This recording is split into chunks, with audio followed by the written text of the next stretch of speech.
All right. So again, thank you everyone for joining us. My name is Alex Perney. I will be your moderator today.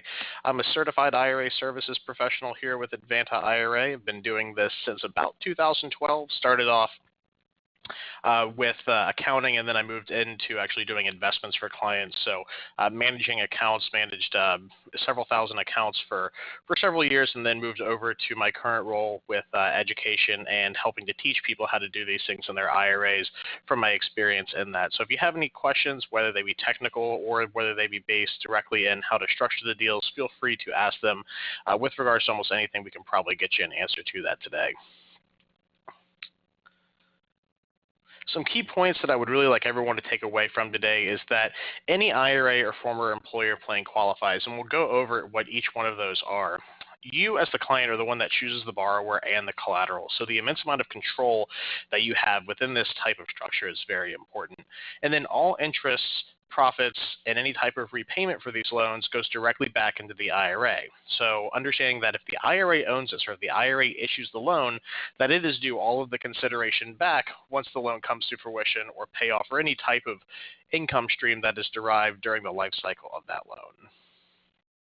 Understanding, what a self-directed IRA is, sometimes the term might get thrown around a little bit. Essentially, it is any IRA that you come to your administrator and custodian and pick the investments that you are going to do. We, as a self-directed IRA administrator, service clients nation and worldwide. So if you're looking to do something really in any type of market, and that literally does expand to the entire globe, we can help you out with that. We have a lot of experience in doing this. We've been around since 2004, well over 20 plus years of combined industry experience with our staff. We use multiple banks to make sure that all of your cash deposits held here cover with full FDIC insurance. We actually need to update the figure in the bottom left. We are almost close to $1 billion of client assets under management, and we also have a great legal and accounting referral list that we can refer you out to if there's something that we cannot help you with directly in-house, as we do not offer tax and legal advice. Which brings us up to our disclaimer. Today, everything that is being presented here today is for educational purposes only. We at Advanta do not provide tax or legal advice, and we strongly encourage everyone to seek proper qualified tax and legal advice before entering into any type of financial decision. With that said, we have offices here in the sunny state of Florida in the Clearwater, Tampa Bay area, and we also maintain an office in Atlanta, Georgia. Those are our physical locations, but as I said, we can service clients anywhere that there's an internet connection. So long as that you have a smartphone and an internet connection, we can help you out. With that said, also we like to maintain a good resource for all of our clients. We have great events such as our in-office lunch and learns and our online presence as well, by the virtue of the fact that you're here today, you're attending one of our events.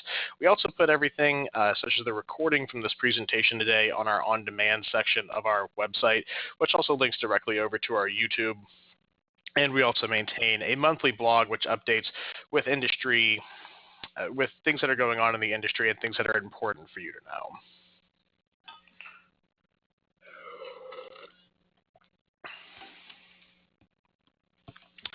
Okay, we're going to spend a little bit of time on this slide. Now, this might generate some questions, so everyone feel free to chime in with anything that you do have. And we will also put up the enumerated numbers of what the current contribution limits are for these types of plans here in a few moments. Now, the traditional IRA is what is most common out there. Most people think of an IRA, they're pretty much thinking about a traditional IRA. And the big reason for that is that any type of old employer plan, such as an old 401k, an old profit sharing plan, old pension buyouts, and things like that, whenever you hear the term about rolling them over into an IRA and you're not paying taxes, it's going into a traditional type of an IRA, which means that everything is growing tax deferred, meaning that you got deductions for adding cash into the plan directly or a previous plan, and you're continuing that type of tax deferred basis on into the plan with your investments as well. So again, you're not paying any taxes up front on the actual investment that you're doing. The income's not generating any taxable liability. But when you take out cash in retirement, you're taxed at your marginal tax rate for those distributions.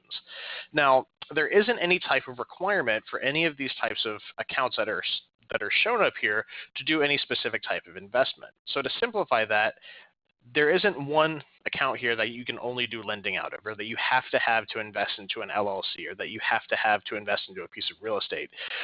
some people are under the misconception that you have to have a Roth IRA to do these kind of things. Whereas the Roth IRA has a very big set of benefits to you from a taxing standpoint, there isn't anything that is required of it in order to do a certain type of self-directed investment. Now, what is a Roth IRA? A Roth IRA is the reciprocal of what a traditional IRA is. Whereas a traditional IRA, you get a deduction for adding money into it and everything grows tax deferred with taxes being paid in retirement. You flip that and pay taxes up front with everything growing tax exempt and paying no taxes in retirement. So it's a very interesting plan. The contribution limits for traditional and Roth IRAs are the same for $5,500 for individuals under the age of 50 and a half and $6,500 for individuals over that age. So that is what you can take out of your pocket on an annual basis of your earned income, has to be claimed on Schedule C of your 1040 tax return, and put into that on an annual basis. Now, keep in mind that rollovers and transfers do not affect that amount of contribution. So if you have a sizable rollover, let's say $100,000, $200,000, $300,000 of retirement funds from an old 401k, that is not going to preclude you from making any further contributions in the future. You can still make your contribution in there. The rollover is simply just a movement of cash from another plan. Now, the Roth IRA, again, being very powerful in that you don't generate any taxable income in retirement. But the interesting thing to notice through their life cycle, with the exception of the distributions in the end and the contributions in the beginning, the traditional IRA and the Roth IRA operate exactly the same. So if you're having no payments that have principal and interest, none of that payment is going to generate any taxable liability with a traditional or a Roth IRA. If you have rental income from a piece of property, that's not going to generate any taxable liability in either one of those as well. Or if you had any type of appreciable equity gain from a sale of a type of asset, again, neither of those plans generate taxable liabilities and are treated the exact same throughout their life cycle. So something interesting to note that they're much more similar than they are dissimilar for a lot of the purposes of your investments. Now, those kind of cover the individual retirement plans that we handle, IRA standing for Individual Retirement Arrangement. Now, there are types of plans that you can use if you are a small business owner or if you are self-employed, and those three types of plans, moving left to right, are going to be the SEP IRA, the Simple IRA, and the Individual 401k. The Individual 401k gets a lot of press, and it's a very powerful type of plan, but it's not the only type of plan out there for individual business owners. Starting with the Simple IRA, chronologically, it would be the first that comes out with regards to the employment type IRAs. It is going to be something that is a much more antiquated type of plan. The SEP IRA, or the Simplified Employer Pension, actually came later on down the road and helped try to fix some of the problems with the Simple IRA. The contributions are much smaller with a Simple IRA. You have $12,500 of elective deferral that you can add in there, and then the employer can make a irrevocable for 3-year election of either profit sharing or contribution matched to that plan. However, the employer is locked in, and if anything kind of changes with the business, there's some pretty hefty penalties to pay. The administration and record keeping for those kind of plans can be a little bit cumbersome, but they do still have a place in the market. Now, the SEP IRA is a much more streamlined type of account. The SEP IRA is nice from the aspect of, if you are an individual that has high wage earnings, you can maximize your contributions to that plan while reducing the amount of salary that you claim and creating a corporate deduction for the company that employs you. And if you're self-employed or if you own your own small business, that can be a real big benefit. Now, the total max out contribution to this plan is going to be $54,000, which is going to be based of 25% of your base income, not to exceed that amount. So that's $270,000 of max out calculation that you're using. So you do have to be a high wage earner for a SEP max out contribution to be viable. But the nice thing is that it reduces the amount of income that you're claiming and also creates a corporate deduction for the company that is actually paying you. Obviously, if you're self-employed, that's your own personal company. So the ability for that to get much higher contribution limits while also maintaining the ability to create corporate deductions is a really powerful aspect of that plan. And SEP IRAs are very cheap to administer and can cover up to 100 employees of a business. Okay, great. We got a question here. I have a rental home and do receive income from it. Do I need to have the property as part of the IRA? And if so, how do I set it up so that the lease is in the IRA? Is this property personally owned would be my question to you. If you can give me an answer to that, I can okay. If the property is personally owned, then unfortunately you cannot convey that property directly into your IRA. The IRA can certainly purchase property, and then it can rent it out. It can sign the lease as the owner of the property and then rent it out and receive rental income, but you are prohibited from conveying a personally owned asset into your IRA, unfortunately. But you can certainly rent property out of it.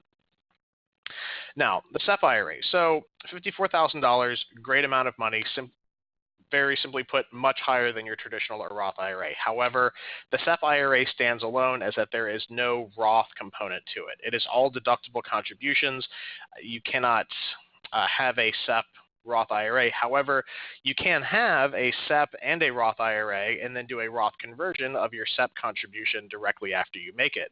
So if you can stomach an additional however much money a year in taxable income, you can convert a portion or all of your SEP contribution into a Roth IRA. Now, the individual 401k.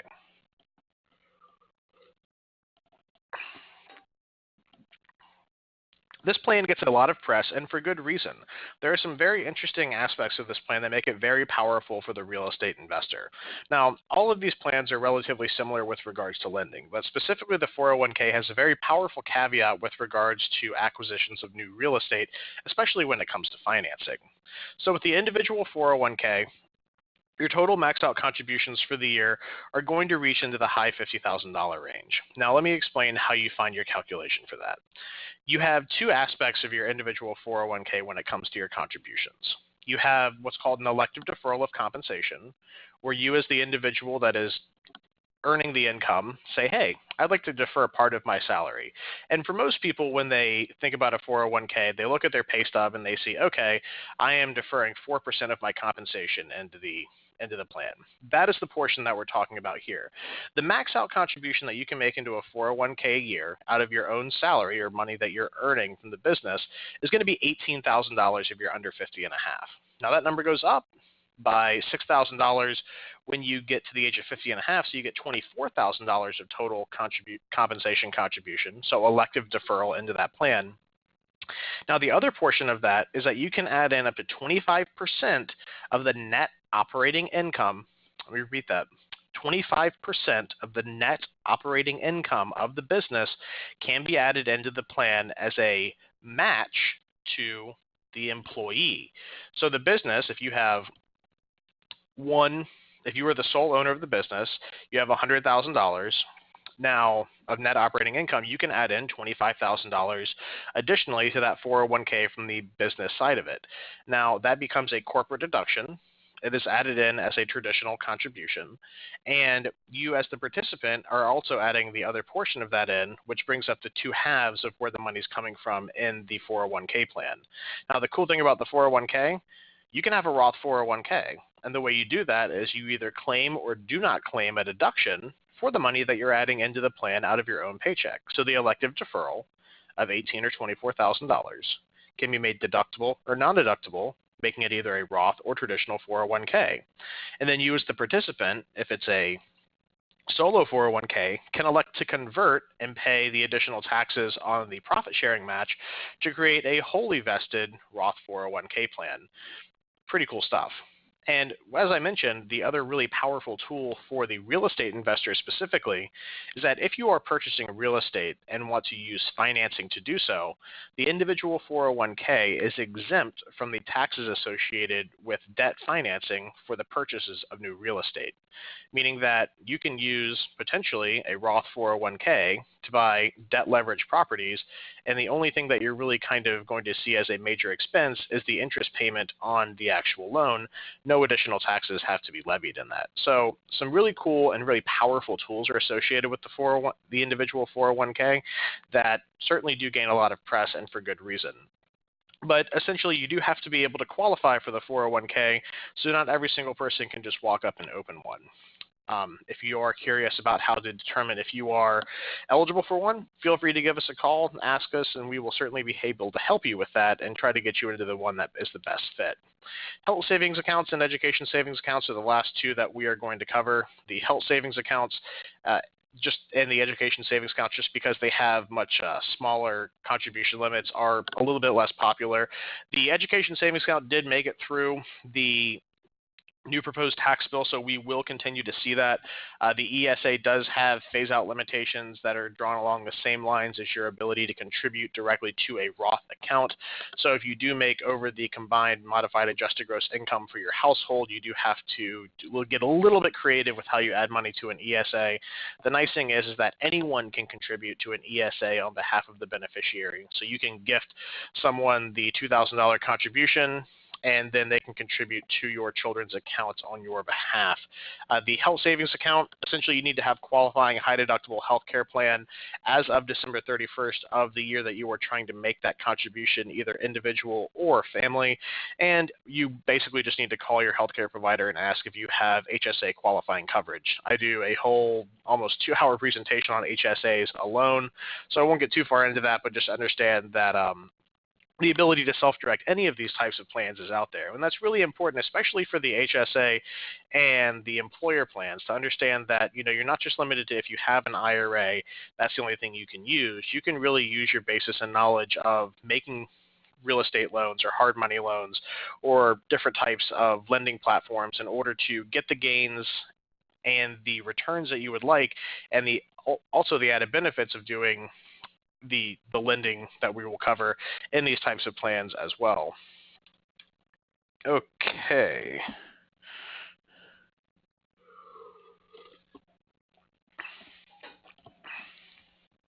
I have a question here. Let me just read through it.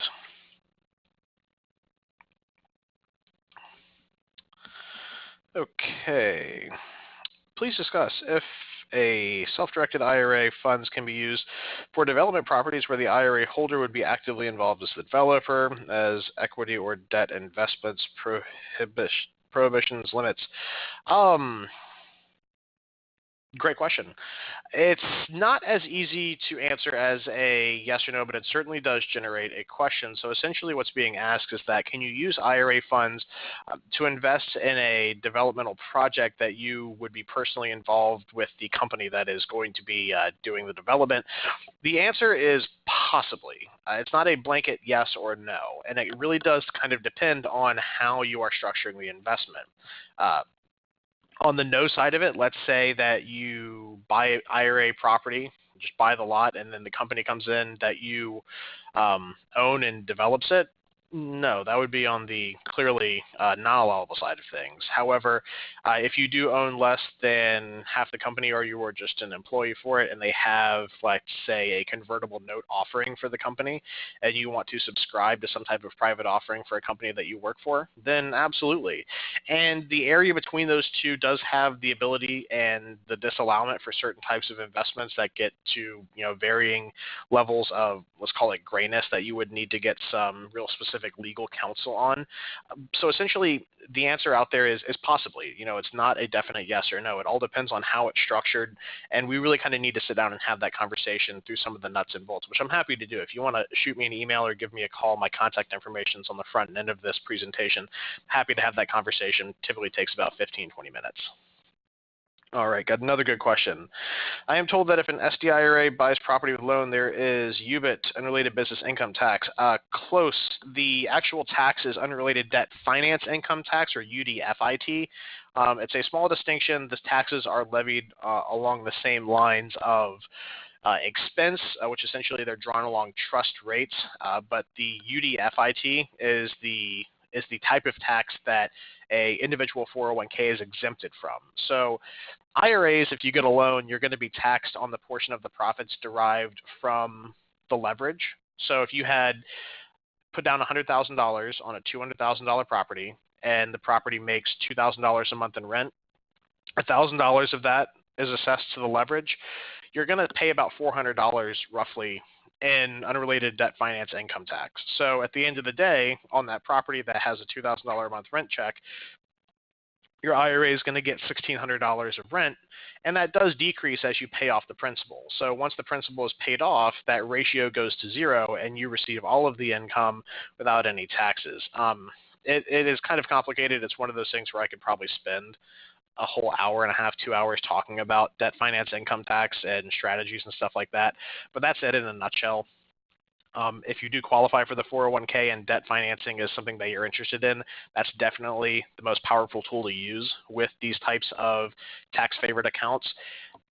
If you want to do it in an IRA, there's certainly ways to do it and ways to help mitigate that, but it's just kind of one of those things that you would need to look at on a case-by-case basis. Okay, I've got another question. Could your solo 401k plan loan less than 50% to a real estate project that your LLC is developing? I would say that doing it as a loan might not be the best way to structure that. Essentially, your 401k cannot directly lend money to your wholly personally owned entity. Again, if there are certain amounts of ownership that is maintained, if you own less than 50% of it, some opportunities open up. Additionally, you could do it as a partner, as a tenant in common partner, where your IRA is just, or your 401k is just a partner in the deal. It's just one of those kind of things where there's ability to do that, but it all kind of depends on how exactly you're structuring the deal and the like. Depending on how much money you need, you can also do what's called a participant loan, where you take a personal loan out of the 401k at a point above or below prime that you can have out for 5 years. So if you need some personal capital for a personal project, you can also access that through a 401k. 50% of your vested interest not to exceed $50,000 in any given period. So again, a lot of different strategies, a lot of different ways you can make that work. It's just kind of a matter of really looking at the fine details of what you're trying to do, and we can figure out something that works and makes everything go. All right, moving on. Today, our case studies will be focused directly on lending or paper assets. But just understand that there is a very wide scope of things that you can do with these plans. People, I'd say roughly about 70% of our basis of the almost $1 billion of capital that we hold for clients is based in real estate, meaning that it is either real estate directly, it is an LLC that wholly owns real estate that they are investing in, tax deeds, hard money loans, notes and mortgages. The whole spectrum of the tangible side and the money side of real estate is encompassed in that. So we've seen a lot of this stuff, and especially when it comes to notes and mortgages, the different creative strategies that people get into, I personally find very interesting, especially with the changing markets and having seen the way people were lending back when banks were offloading REO books and the big tranche that they had of these bank-owned properties. It was really interesting to see how the loans were structured then versus now that inventory is low and prices are high, to see what different types of structures and different types of lending that people are doing. We're seeing a lot more things like equity participation and maybe something where there is no payment windows to allow for more of the capital to be used for the actual rehab of the property to help them get it done and out quicker. So very interesting. We'll cover that a little bit as well, but also understand that you can do things like private LLC or private placement investments for startup companies or other things like that, as well as foreign exchange and different types of futures trading.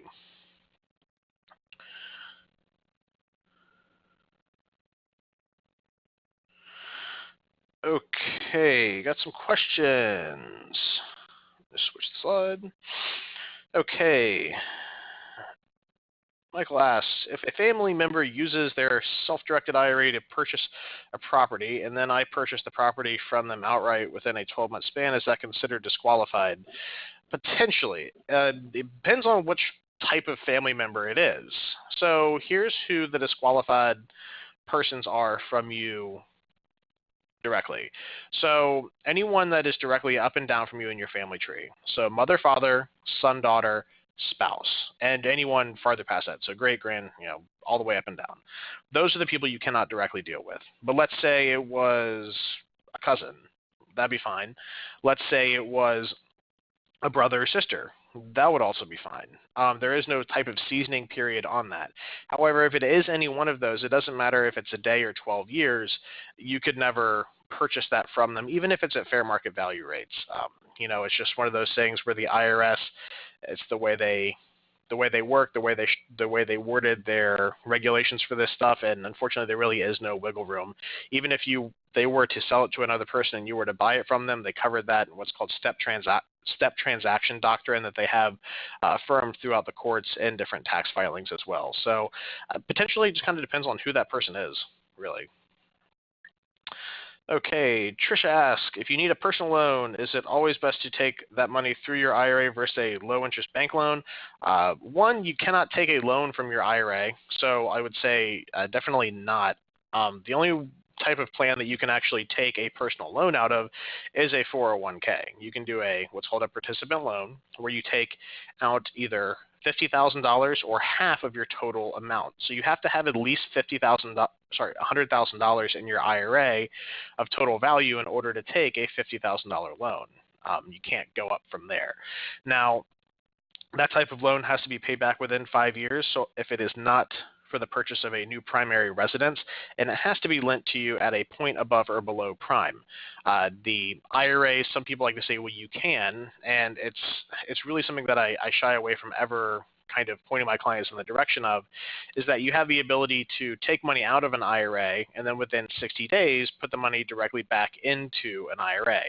The problem with that is that if you, on day 61, finally get the money back, that whole amount is taxable. So there is no wiggle room. There is no special caveats. If you do that and don't get it in there, then you are out of luck essentially. So really, the only way to do it properly is if you need a personal loan, use the 401k participant loan. Carve out. However, if you do really need it, the proper way to do it would be to distribute it to yourself personally and either pay the taxes and penalties, or if it's a Roth, obviously. You could distribute your basis out of that account, which brings up a good point. You can always distribute your contributions to a Roth IRA tax and penalty free at any time. What you're restricted from taking out is converted amounts and earnings are what the restrictions on those are. Okay, we're getting closer to our case studies. A few last technical aspects. It's really important to understand the different ways that money is moved between different types of accounts. If you have an IRA, the proper way to move that to another IRA is a custodial transfer. It's non-reportable. There are no limits on them. You can do as many or as few as you like in a given year. They're not even reported to the IRS.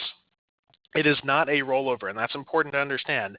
An IRA of similar type, so a traditional IRA to a traditional, Roth to a Roth, SEP to a SEP, simple to simple, et cetera, can be moved directly between each other and different companies via custodial transfers that are not reported to the IRS. It's just done simply by completing a form for the current custodian. They send it to your resigning custodian. The funds and assets are moved directly over, no reporting, which is in stark contrast to a rollover.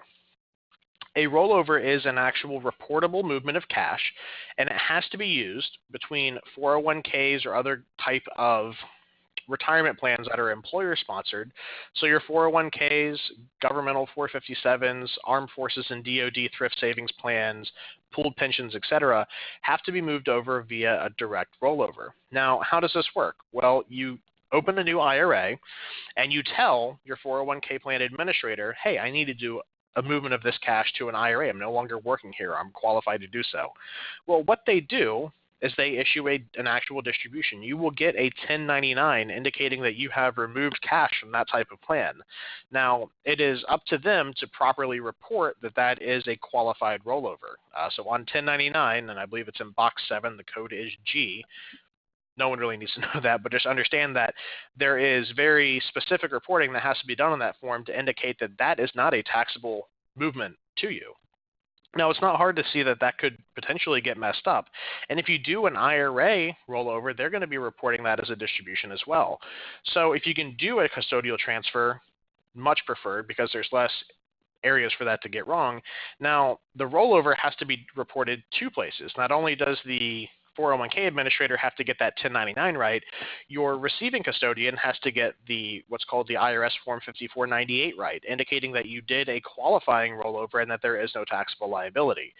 So the rollover is a good thing and it has its place, but understand that it is not ubiquitously used across all types of accounts, and there are options, and that if you are doing a rollover, make sure it is absolutely vital that you get the reporting from both the 401k administrator and the IRA administrator to make sure that they are properly reporting that there is no taxable liability.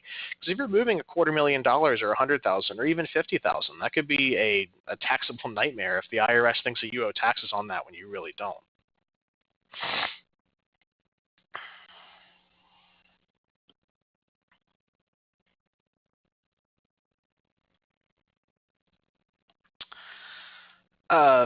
Michael, your question regarding the syndication question is probably best answered outside of the purview of this webinar, not for any particular legal reason, just it's kind of an in-depth conversation that I'd be happy to have with you. If you have time this afternoon, I am free. If you want to give me a call or shoot me an email, and we can kind of ballpark that, and I can kind of explain to you how that essentially could work. Let's see. Fred asks, is funding my solo 401k from my existing IRA a transfer or a rollover? Good question, Fred. That is a rollover, because if you are funding dissimilar types of accounts, it has to be done via rollover. Only if the accounts have the same name. So traditional is a transfer. 401k to IRA is a rollover. So it's easy to understand. If they have the same name, it can be done as a transfer. Different names, rollover.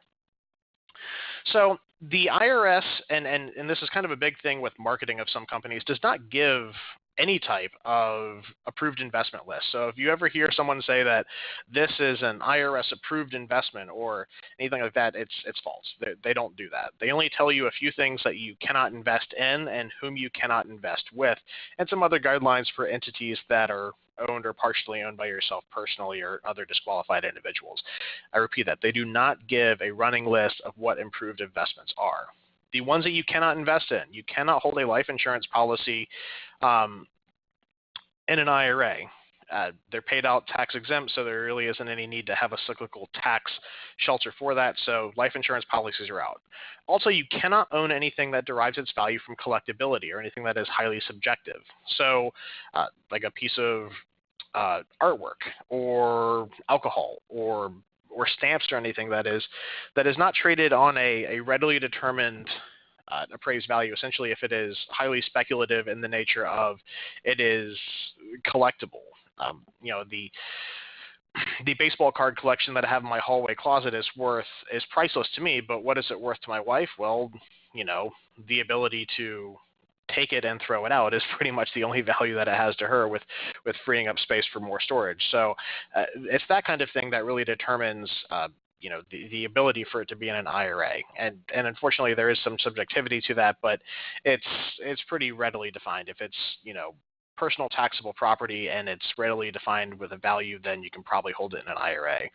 Certain types of coins, but they have to be traded on their bullion content value, can be put into an IRA. So American Gold Eagles, silver dollars, or silver eagles, things like that can be put in there. Tricia asks, how does an inherited IRA figure into all of this? The answer is easily. If you have an inherited IRA or inherited Roth IRA, it goes directly in. You can do any type of lending that you want. You can buy real estate with it. You just have to have it at the correct type of custodian, be it Advanta for this type of specific investing, for you to be able to actually invest in what you want to. But it doesn't get treated any differently. The only thing to understand with inherited IRAs is that they automatically will have a required minimum distribution, which is not terribly difficult to determine, but there is some additional requirements that we need in order to calculate that for you. But once you understand that there's a required minimum distribution of value from that account every year, then you can kind of understand how much of the capital and how illiquid you want to actually be investing that. So if you have a required minimum distribution and you buy something that is highly illiquid, then it's kind of hard to take distributions of cash on an annual basis. So just understanding that there are RMDs for that, and what you might actually have additional taxable liabilities if it is a traditional IRA for yourself personally is important to understand with inherited IRAs. All right. enough with the boring stuff. We're actually going to get into lending and what exactly this whole concept is of actually lending money out of an IRA. Now, what I tell people is that if you are familiar with lending people money outside of your IRA, then you're already 90% of the way there to doing it in your IRA. You just have to have an IRA and have to have the desire to actually do this type of investing in your IRA, and that's pretty much it. There really isn't any type of magic bullet or a huge aha moment that needs to occur. If you understand lending, then you understand lending in an IRA. It's pretty much that simple. So what type of lending is there? In the most simple sense, lending is when someone needs money and you have money. Then that creates the basis for a loan to occur. Now, there are many different types of loans. The most familiar that most people are going to The one that most people are going to be most familiar with is going to be traditional mortgage lending, meaning that you'd like to buy a house, and in exchange for the money, you will give them a secured interest in the house that if you don't pay, they can foreclose on. So what's that mean from the IRA investor standpoint? Someone wants to buy a house they don't have money for an investment. You lend them the money. They in turn agree to pay you a fixed or potentially even variable rate of interest over a certain amount of time, and then you collect that interest payment as the profit on the deal. When the property sells, the loan is repaid, and then you go and do it all over again. Now, there's a bunch of different ways to structure this. You can do a 15, 30, 5/1 adjustable.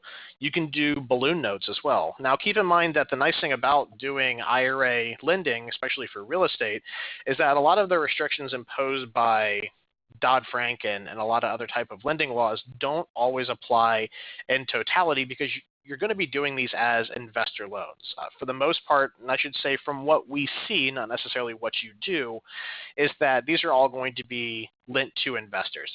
You're not lending to owner occupants for this for the most part. You can, but you do need to make sure that if you're going to be lending to owner occupants, it's important that you go through a registered mortgage broker that can properly originate that loan, because if you don't have a properly originated loan for an owner occupant, the headache, hassles, and legal ramifications can be astounding, to say the least. So for the most part, all of these types of loans are going to be done to individuals directly, or they're going to be done, if they're secured by real estate, to investors. So just understand that the ability to do owner occupants is there, but it's not something that we see a whole lot of, just because of the profits just really aren't there because of the big banks cornering that market.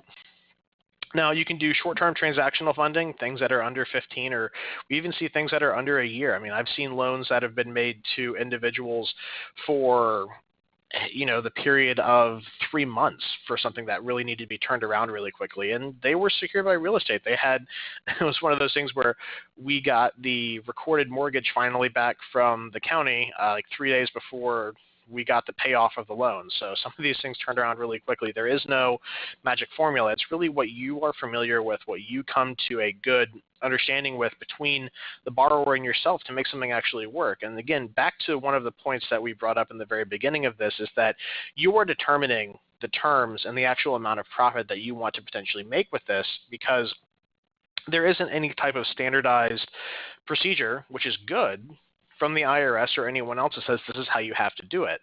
If someone only needs money for 3 months and they're willing to offer you a first position mortgage on the property and 8% interest, well, you can do that. You don't have to say, well, you know what, I can't hold a secured interest in the real estate to my IRA. Now, keep in mind that you do have to lend along the state usury laws, meaning that there are certain amounts of interest or income that can be derived from a note that can exceed certain levels in certain states. So you would need to make sure that you are checking whatever the usurious rate is for whatever state that you were lending in. But past that, really sky's the limit for what you want to charge and how you want to make this work between you and the borrower.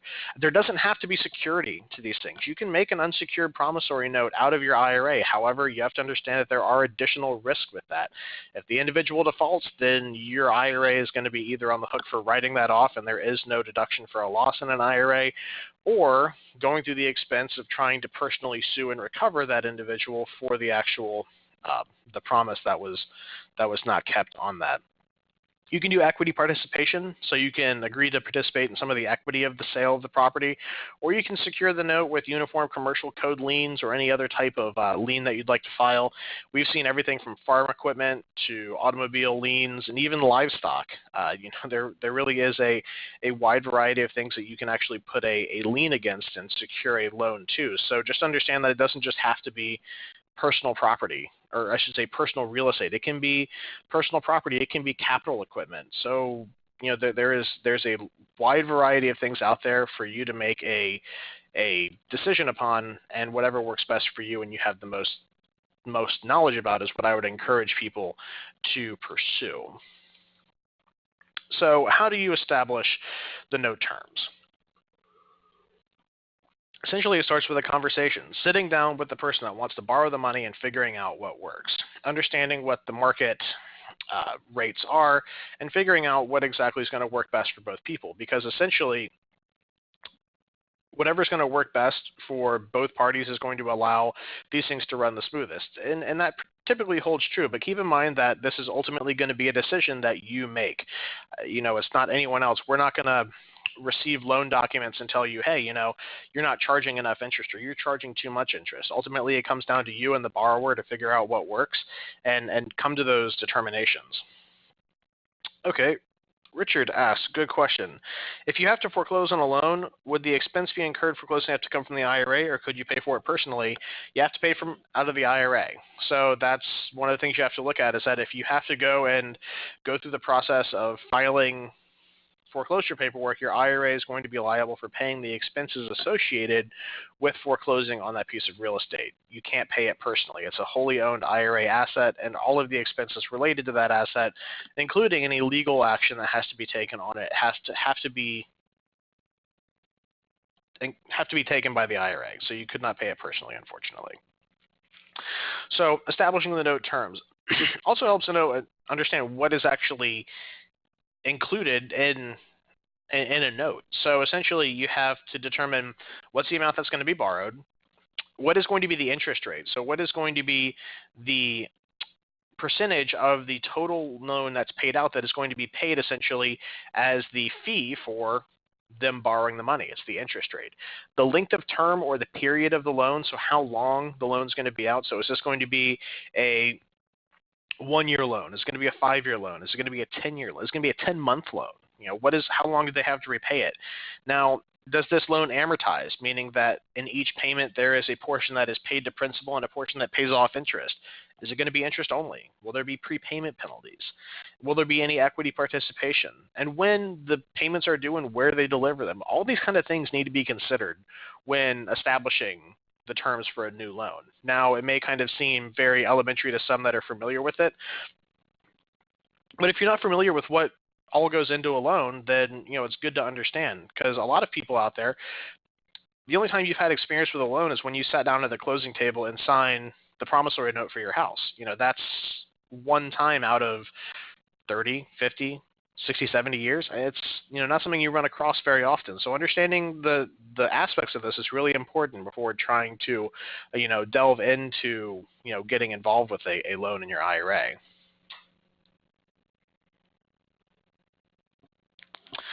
Okay, fellow asks, can my LLC, and I'm assuming that is your personally owned LLC, provide a loan secured by a house that my wife's IRA is going to buy, and can it be equity participation?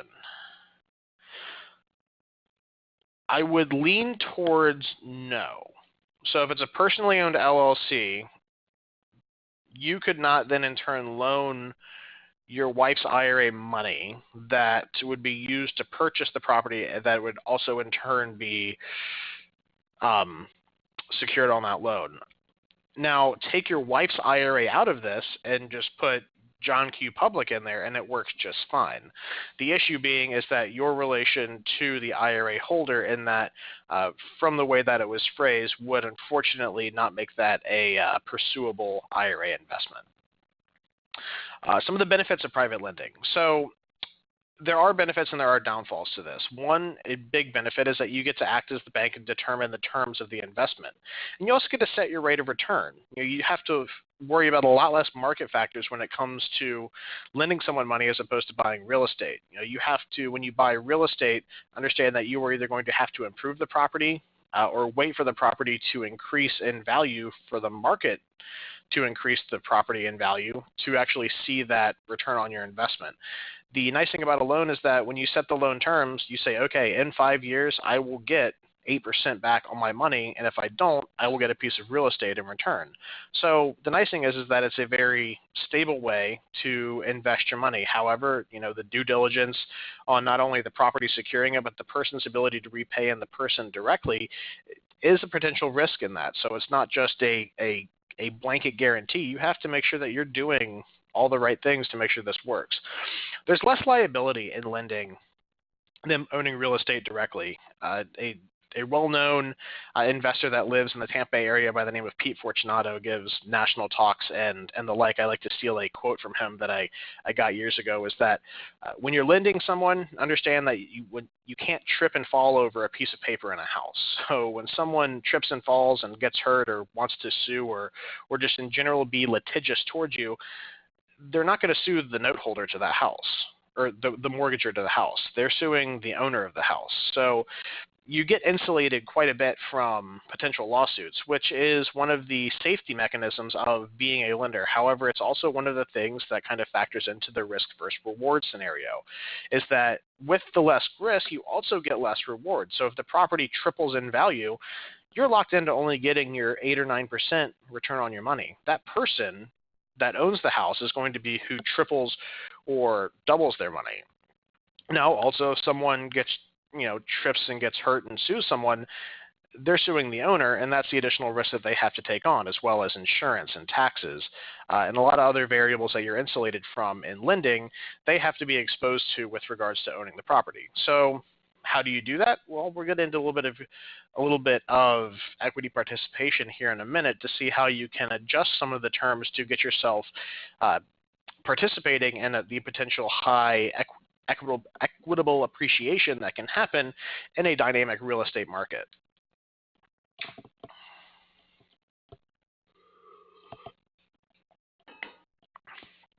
So the most common is what we're going to start with first. First mortgages. So in this case, Paul's loan deal.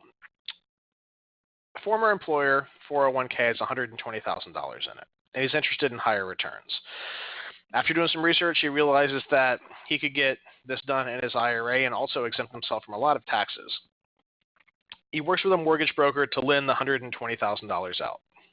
Now, he's going to be lending this again. In this scenario, he's going to be lending to an owner-occupant, so that's why he's going through a mortgage broker. He's going through the proper channels to make sure he is going to be Dodd-Frank and any other particular lending law compliant for owner-occupant properties. So he comes to settle on the terms with the broker. He's willing to lend out $120,000 at 8% interest for a 5-year balloon note with a monthly payment of $800,000.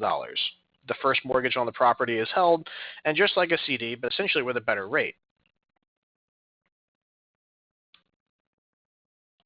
So how exactly does this work? So Paul opens the IRA with Advanta. He found the loan and analyzed the terms of it, made the offer to purchase the loan, and then submitted all the purchase authorization paperwork to us, and then read and approves all of the documents with regard to Advanta. So anything that he needs to complete, anything that needs to be completed for the loan. So that's the promissory note, the mortgage, and the lender's policy of title insurance.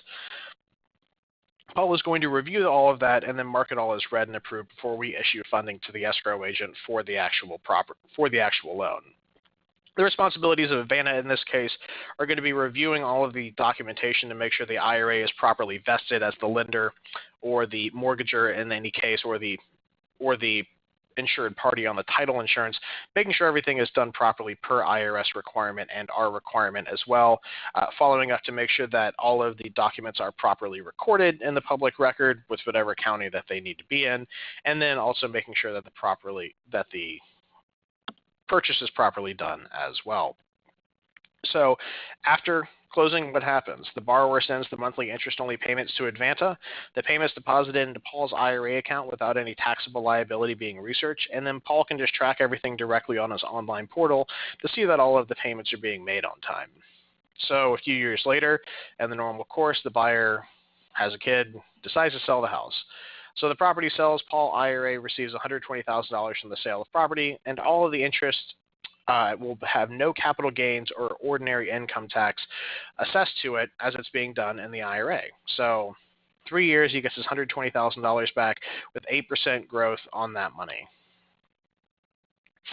Equity participation. This is a really interesting one. This is one, as I said, kind of the seeing how things change through the years from what I saw years ago when I first started doing this to now, is that we've had a great reduction in inventory. We've had prices increase.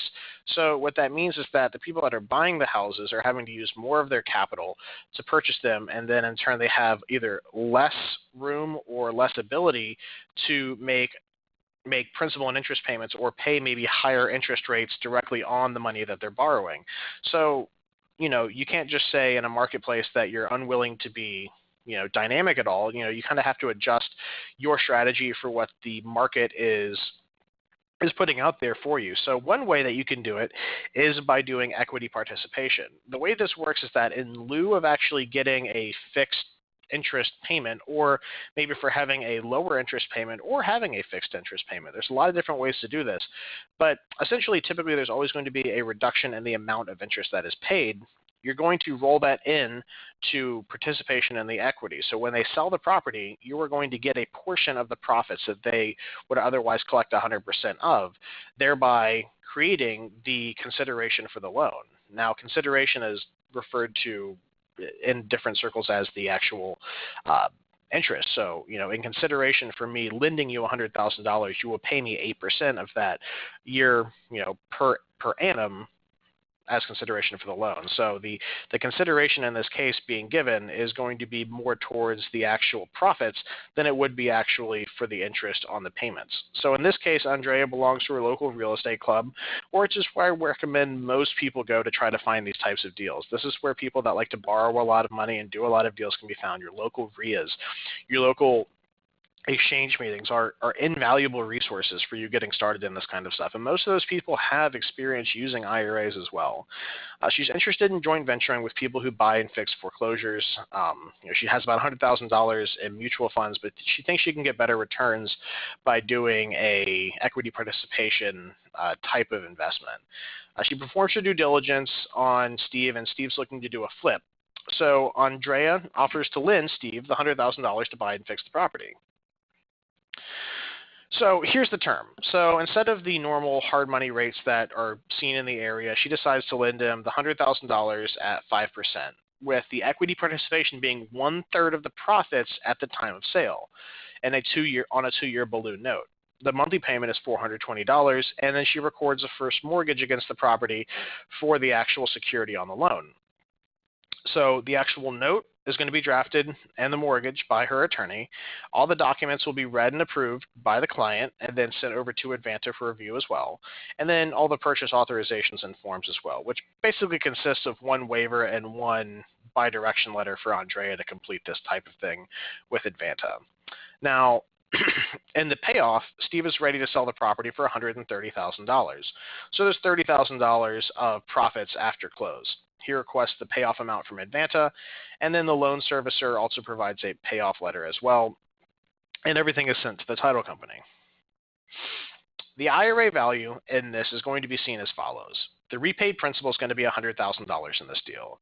The monthly payments that she received during the term of a loan totaled $2,500. Her 1/3 percentage of the profits was $10,000. So her total earnings on this is going to be $12,500. So she made 12.5% on her return on investment through this loan. So pretty good deal considering that she only had 5% interest on the initial loan. She actually managed to get her ROI up to 12.5%. So you can see how this really works well for people that need to have lower payments to create more ability to fix or quickly flip the property in order for you to get your return back up to what the normal rates for the loan would have been if there was no equity participation. And you also have the ability, let's say it really gets to be valuable and the price shoots up, that 1/3 of the profits could be much higher. It also could be much lower. So keep in mind that you do have some risk there. But the nice thing is that the guarantee on this is a base of 5%. So you kind of know that your rock bottom is going to be at least the principal, or at least going to be the interest payment on the loan, which is 5% on the 100,000. But in this case, it ended up being 12.5%. Now, Steve's side of this is that the original loan is for $100,000. The sale of the house was for $130,000, and after everything, and he repaid it, he nets $17,500. So you can see it's also a good deal for him that he gets $17,500 on the deal as well. So you don't have to use real estate assets as the collateral. You can use a lot of different other types of things. However, we do see some people that will secure an IRA loan with prohibited items such as a life insurance policy or a collectible.